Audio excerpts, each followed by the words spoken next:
Europe is stepping up like never before. As the war in Ukraine rages on, European nations are uniting, arming Ukraine with powerful weapons, and directly challenging Russia's dominance. But here's the big question. Is this the moment that pushes Russia to retaliate? Could this trigger an all-out conflict between Europe and Moscow? The stakes have never been higher. Stay tuned, because what's happening right now could change the future of Europe forever. This is Streamline News. Let's dive in. The war in Ukraine grinds on, a grim testament to the fragility of peace. What began as a swift invasion in February 2022 has become a brutal war of attrition. The world watches, transfixed by the unfolding tragedy and grappling with its implications for the future. The post-July 2023 landscape is marked by escalating tensions, a deepening humanitarian crisis, and a profound sense of uncertainty. The initial shock of the invasion has given way to a sobering reality. Russia's aggression, met with unexpected Ukrainian resilience, has shattered the illusion of a post-Cold War peace. The conflict has exposed the fault lines within the international community, revealing both solidarity and division in the face of naked aggression. The stakes could not be higher. Europe, once scarred by the horrors of the 20th century, finds itself on the brink of a new era of conflict. The specter of a wider war with its unthinkable consequences looms large. The world holds its breath, wondering if this is the beginning of a new Cold War or something far more dangerous. Amidst the devastation, a flicker of hope persists. The Ukrainian people, displaying extraordinary courage and determination, continue to resist Russian occupation. They are supported by a growing coalition of nations committed to upholding international law and defending the principles of sovereignty and self-determination. The outcome of this struggle will shape the future of Europe and the world for generations to come. The North Atlantic Treaty Organization, formed in the aftermath of World War II as a bulwark against Soviet expansionism, faces its greatest test in decades. The alliance, which has weathered numerous geopolitical storms, now stands at a crossroads. The question of Ukraine's membership in the alliance has become a central point of contention. This issue has not only strained relations within NATO, but also with other global powers. Some argue that granting Ukraine membership is essential to deterring further Russian aggression and ensuring the security of Europe. They believe that a strong, united NATO is the best defense against any potential threats. They point to Russia's annexation of Crimea in 2014 and its ongoing support for separatists in eastern Ukraine as evidence of Putin's expansionist ambitions. These actions have only heightened the sense of urgency among NATO members. Others caution against such a move, fearing it would provoke a wider conflict with Russia. They worry that NATO's direct involvement could escalate tensions to a dangerous level. They argue for a more cautious approach, focusing on providing Ukraine with the military and financial support it needs to defend itself while pursuing a diplomatic solution. This strategy aims to balance support for Ukraine with the need to avoid a broader conflict. The debate over territorial concessions further complicates the picture. The idea of redrawing borders is fraught with historical and political sensitivities. Some voices, primarily outside of Ukraine, suggest that Kyiv should consider ceding territory to Russia in exchange for peace. This proposal, however, is highly controversial. This proposal has been met with outrage in Ukraine, where it is seen as rewarding aggression and legitimizing Putin's land grab. The Ukrainian people and their leaders are adamant about maintaining their territorial integrity. The international community remains divided on how to address this sensitive issue. Different countries have varying perspectives based on their own geopolitical interests and historical experiences. Some, citing the principles of sovereignty and territorial integrity, categorically reject any concessions to Russia. They argue that compromising on these principles would set a dangerous precedent. Others, emphasizing the need to end the bloodshed, believe that all options, including territorial adjustments, should be on the table. They argue that peace, even if imperfect, is better than prolonged conflict.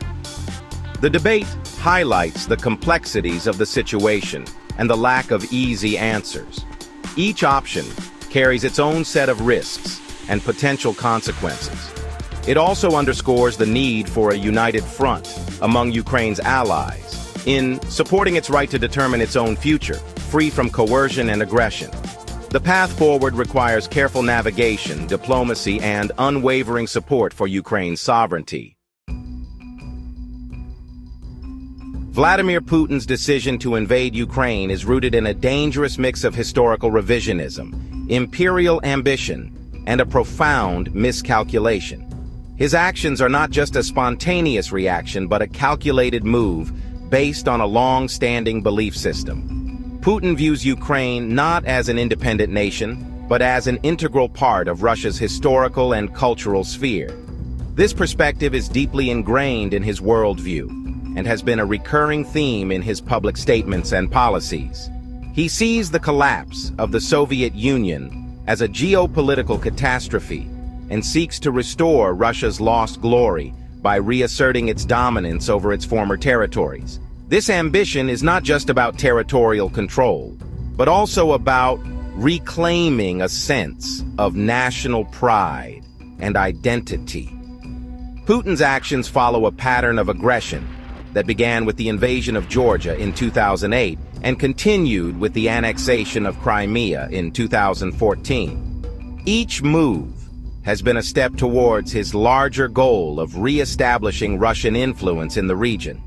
In each case, Putin calculated that the West would offer only token resistance, unwilling to risk a wider conflict with Russia. This assumption has been a critical part of his strategy, allowing him to push boundaries with minimal immediate repercussions. The invasion of Ukraine, however, has proven to be a strategic blunder of epic proportions. The resistance from Ukraine has been far stronger and more resilient than Putin anticipated. Putin underestimated the resolve of the Ukrainian people and the willingness of the international community to unite against his aggression.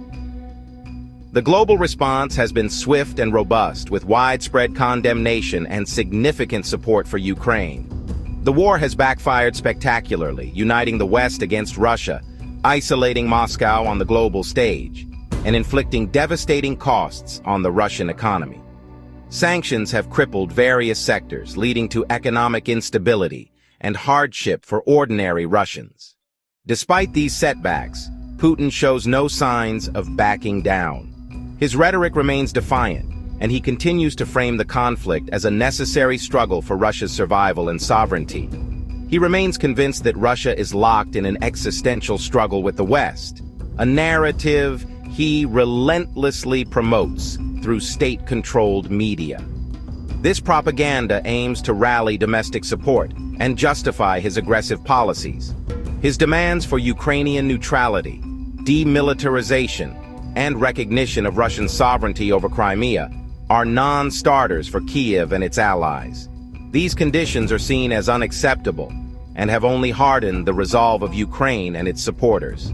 Putin's intransigence, coupled with his reckless disregard for civilian life, raises serious concerns about his willingness to escalate the conflict further. The humanitarian toll has been immense, with countless lives lost and communities devastated. The world watches with bated breath, hoping that reason will prevail, but bracing for the possibility of a wider and even more devastating war. The stakes are incredibly high, and the path forward remains fraught with uncertainty and danger. The United States, along with its European allies, has responded to Russia's aggression with unprecedented unity and resolve. This collective stance has been a testament to the enduring strength of transatlantic alliances, showcasing a renewed commitment to shared democratic values and mutual defense.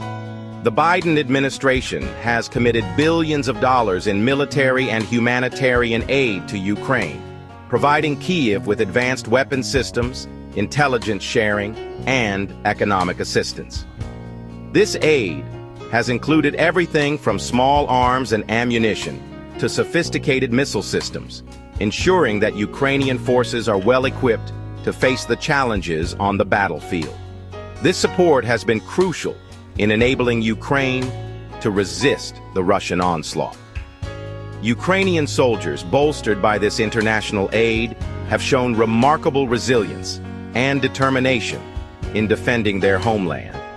American-made Javelin anti-tank missiles and Stinger anti-aircraft systems have inflicted heavy losses on Russian forces, significantly impacting their operational capabilities and morale. Meanwhile, intelligence sharing has helped Ukraine anticipate and counter Russian tactics, providing a strategic edge that has been vital in several key engagements. The U.S. has also led the way in imposing crippling economic sanctions on Russia, targeting its financial institutions, energy sector, and oligarchic elites. These measures aim to weaken Russia's economic base and limit its ability to sustain prolonged military operations. These sanctions are designed to cripple the Russian economy and pressure Putin to change course. The impact has been felt across various sectors, leading to significant economic distress within Russia. However, the level of U.S. support for Ukraine has become a subject of domestic political debate. This debate reflects broader questions about America's role in global conflicts and the extent of its commitments abroad. While there is broad bipartisan support for aiding Ukraine, with many seeing it as a moral and strategic imperative, some voices, particularly on the far right and far left, have expressed skepticism about the extent of U.S. involvement. They argue that resources could be better spent addressing domestic issues, or that the risks of escalation are too high. Some argue that the U.S. should limit its support to avoid provoking Russia or becoming embroiled in a protracted conflict. They caution against actions that could lead to a direct confrontation between nuclear-armed powers. Others contend that the U.S. should be doing more to help Ukraine achieve a decisive victory, believing that a strong stance now could prevent future conflicts and secure long-term peace. They argue that a Russian victory would embolden Putin and undermine U.S. credibility on the world stage, potentially leading to further aggression in other regions. This debate reflects the difficult balance the U.S. must strike between supporting a democratic partner under attack and managing the risks of a wider conflict with a nuclear-armed adversary. The stakes are high, and the decisions made now will shape the future of international relations. And managing the risks of a wider conflict with a nuclear-armed adversary.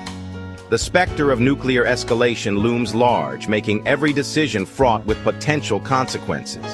The outcome of this debate will have profound implications for the future of U.S. foreign policy and the international order.